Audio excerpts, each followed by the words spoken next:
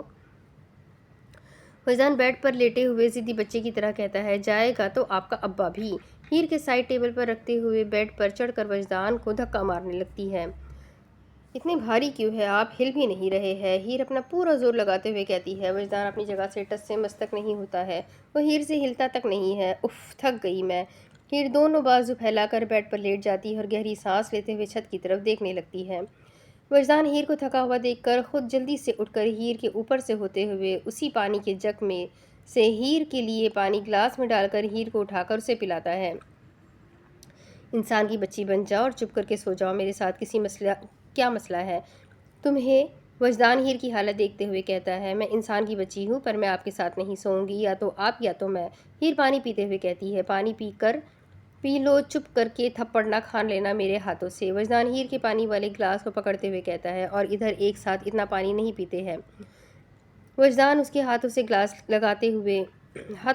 لیتے ہوئے کہتا ہے، چلو سو جاؤ، آدھی رات تم نے ویسے ہی کر دی ہے، اب یہ بھی ختم ہو گئی، ایسے ہی کل کا دن بھی فضول جائے گا۔ وجدان ہیر کو لٹاتے ہوئے اس کے اوپر کمبل پھینکتے ہوئے کہتا ہے، سو جاؤ چپ کر کے، نہیں سوؤں گا میں تمہارے ساتھ۔ وجدان کہتے ہی بیڈ سے اتر جاتا ہے اور سیدھا اپنے کمرے سے باہر نکل کر سکندر کے روم کی طرف بڑھنے لگتا ہے۔ ہیر وجدان کو جاتا دیکھ کر ایک گہری سانس لے کر کمبل منہ تک اوڑھتے ہوئے سونے کی کوشش کرتی ہے۔ تو پھر آ گیا ہے۔ سکندر بلیک کلر کے ٹراؤزر شرٹ پہنے ہوئے منہ پر ہاتھ رکھے ہوئے سونے کی کوشش کر رہا ہوتا ہے۔ ہاں، تیرے بغیر مجھے نیند نہیں آتی ہے نا، کیا کروں؟ وجدان بیڈ کے پاس پڑے ہوئے ٹیبل پر سے پانی کا گلاس بھر کر بیڈ پر بیٹھ کر اسے منہ سے لگاتے ہوئے کہتا ہے، جھوٹ مت بول کمینے، بیوی نے تجھے کمرے سے نکال دیا ہے، پھر سے بول دے۔ سکندر مذاق کے موڈ میں نہیں تھا، لیکن وجدان کو پریشان دیکھ کر وہ اسے ہنسانے لگتا ہے۔ بیوی؟ وجدان بیڈ پر اپنے سر کے نیچے بازو رکھتے ہوئے کہتا ہے، وہ میری بیوی ہے، پھر کیوں وہ مجھے انجان لگتی ہے؟ میں اس کے بارے میں سب جانتا ہوں، لیکن پھر بھی وہ مجھے اتنی پیچیدہ کیوں لگتی ہے؟ وجدان چھت کی طرف دیکھتے ہوئے خود سے سوال کرتا ہے، ماما میرے بابا کو جانتی ہے، وہ مجھے جانتی ہے، میری حقیقت کو جانتی ہے، پر کیسے؟ سکندر بھی کروٹ لے کر کھڑکی سے باہر دیکھتے ہوئے سوچتا ہے، تمہیں میں کیسے نہیں جان سکتی ہوں سکندر عالم، تم میری زندگی کی ویرانیوں کی وجہ جو ہو، تم نے مجھے برباد جو کیا ہے، تمہاری وجہ سے میں نے سب کھو دیا ہے اپنا، پر کبھی سوچا نہیں تھا کہ میں تم سے کبھی ایسے ملوں گی، میں تم سے ایسے نہیں ملنا چاہتی تھی، تم نے میرے ساتھ اچھا نہیں کیا ہے سکندر جہانگیر عالم۔ ڈائمنڈ مل گئے۔ ڈیول اپنی آفس کی بلڈنگ پہ کھڑے ہوئے اپنے فلور سے جو 37 نمبر فلور پر مشتمل تھا، ڈیول وہاں سے پورے ملک کی جگمگاتی ہوئی روشنیوں کو دیکھتے ہوئے پوچھتا ہے، نہیں ڈیول، وہ انہیں نہیں ملے ہیں۔ بنش ڈیول کے پیچھے کھڑی ہوئی ہاتھ میں ٹیبلٹ پکڑے ہوئے اس سے اسٹیڈیم کے مناظر کو دیکھتے ہوئے کہتی ہے، وجہ؟ جہانگیر کے چہرے پر کوئی تاثرات نہیں تھے، اب بھی وہ نارمل فیس میں بنش کی طرف پلٹ کر اسے دیکھتے ہوئے پوچھتا ہے، لیوس کو مار دیا گیا ہے اور ڈائمنڈ کو کسی اور نے ضبط کر لیے ہے۔ بنش ڈیول کی طرف آئی پیڈ بڑھاتے ہوئے کہتی ہے، یہ کون ہے؟ جہانگیر وجدان کو اور اس کے ہاتھ میں دل کو دیکھتے ہوئے پوچھتا ہے، الیگزینڈر کا بیٹا اور امریکہ کا مانسٹر جس نے پورے ملک پر اپنے ڈر سے حکمرانی کر رکھی ہے۔ الیگزینڈر کا کوئی بیٹا بھی تھا؟ جہانگیر وجدان کے چہرے پر ویڈیو کو روکتے ہوئے پوچھتا ہے، جی تھا الیگزینڈر کا بیٹا، پر کبھی کسی نے اسے دیکھا نہیں تھا۔ اب اس کی آگے کی کہانی میں آپ کو اگلے ویڈیو میں سناتی ہوں۔ یہ ویڈیو میں نے بہت بڑا بنایا ہے کیونکہ ہفتے میں 3 ایپیسوڈ دیتی ہوں، تو سوچتی ہوں بڑا ایپیسوڈ دے دوں تاکہ آپ لوگ خوش ہو سکے۔ تو اس ایپیسوڈ کو انجوائے کریں، ویڈیو کو لائک کریں، چینل کو سبسکرائب کریں، بیل آئیکن کو ضرور دبائیں۔ آگے کیا ہوگا جاننے کے لیے میرے ساتھ بنے رہیں۔ ملتے ہیں اگلے ویڈیو میں، تب تک کے لیے اپنا خوب سارا خیال رکھیں، مجھے بھی دعاؤں میں یاد رکھیں۔ اللہ حافظ۔